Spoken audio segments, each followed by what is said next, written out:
Welcome back. It's a new race to the North Pole. We're discussing the political impact of climate change in the Arctic Circle and the competing commercial and military interests now taking place there. From Berlin, we have Christoph Seidler, a journalist for Der Spiegel and author of the German book Arctic Shares Monopoly, that's Arctic Monopoly in English. From Amsterdam, Dr. Gert Leipold, the executive director of Greenpeace International. Before we get back to our questions, here are the results from that snap poll in the chat room where we asked, who owns the Arctic? Well, 21% of you said the countries bordering the Arctic Ocean, 29% said the native Inuit populations, and 50% of you said no one. It should be an international park. Now, of course, I have to remind you that it's an unscientific poll, but it does give a picture of what some of the viewers are thinking.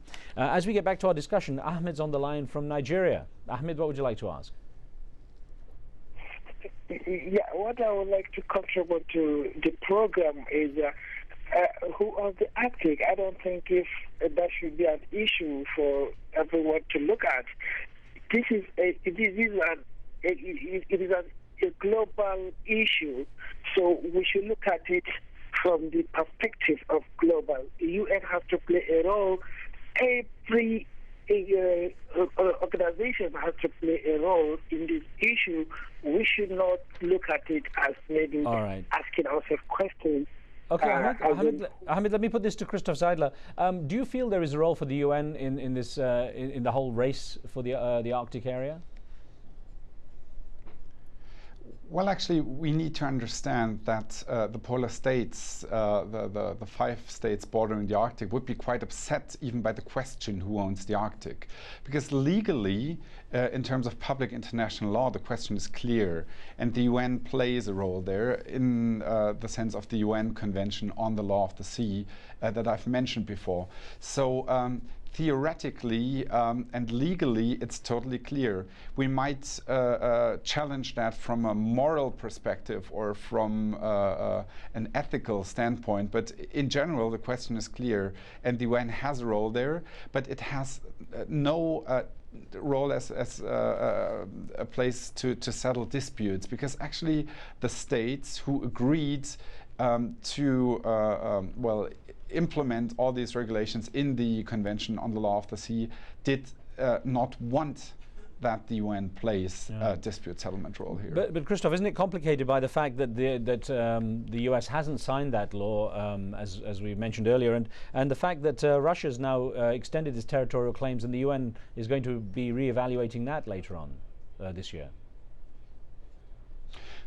Well, actually, the fact that the US has not signed is politically, of course, quite difficult. I mean, we've spoken about that Washington is thus missing as a stabilizer in the region.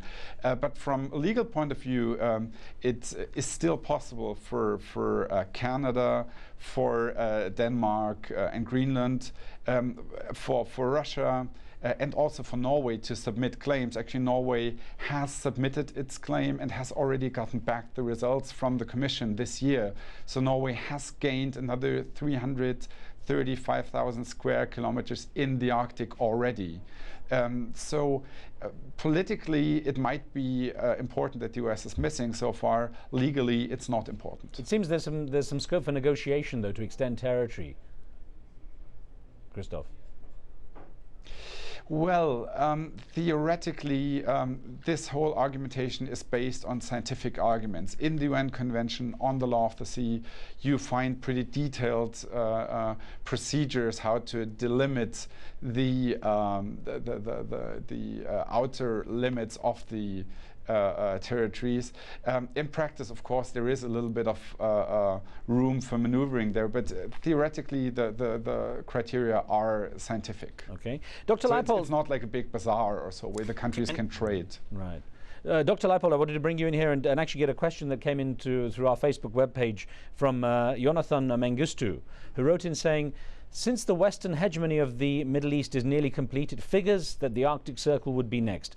But do actions like these only stagnate the process of finding alternative energy solutions? That could very much happen, and if I can briefly come back to the question, is it legally completely clear? We should not forget, and your poll expressed that very well, that the Inuit have lived in this area much longer than many of the countries who have claims there now. have had that territorial control. So I think the rights of the Inuits definitely need to be considered. We should also consider that the law of the sea explicitly speaks of common heritage of humanity.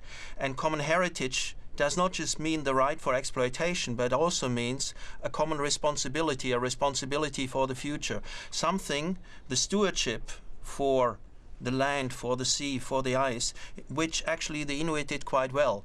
And I think if we, in this modern way, interpret the law of the sea, if we consider also the rights of the Inuit, if we consider the consequences of an exploitation in the Arctic, I think there's a lot to be said that we should keep the greedy hands off the Arctic.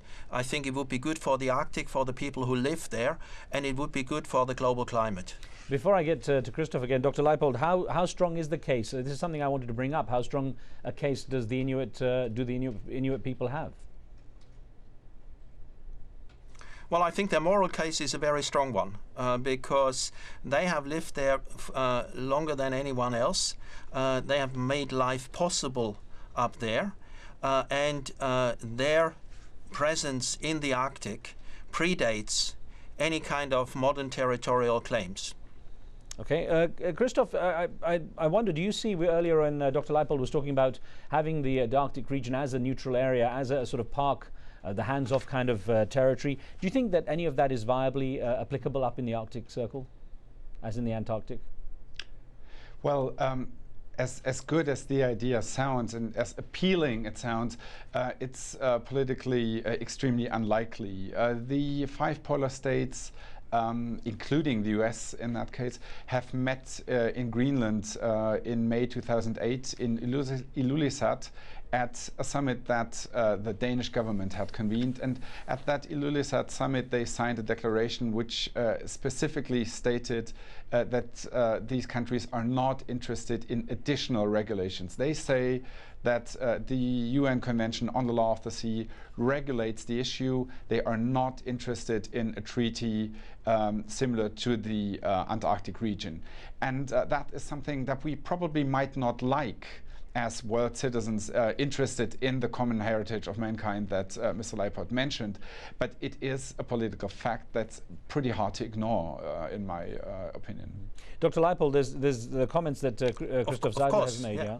And also the fact that I guess if the climate is changing that much, it also will have a direct impact on the Inuit people and the way they live their lives, and presumably change their pattern of living there too.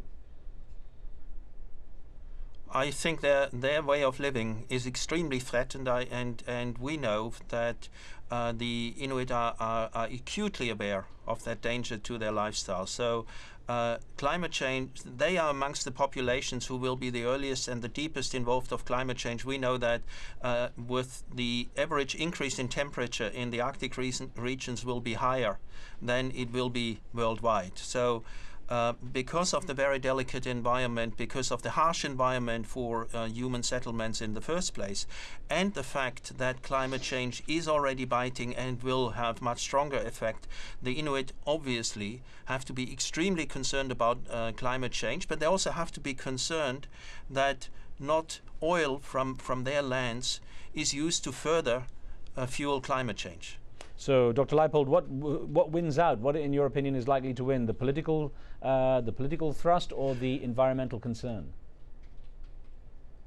Well, that there are very strong political interests, there's no doubt about it. The very strong powers behind it, and that they say it's our business and don't meddle with that is obvious.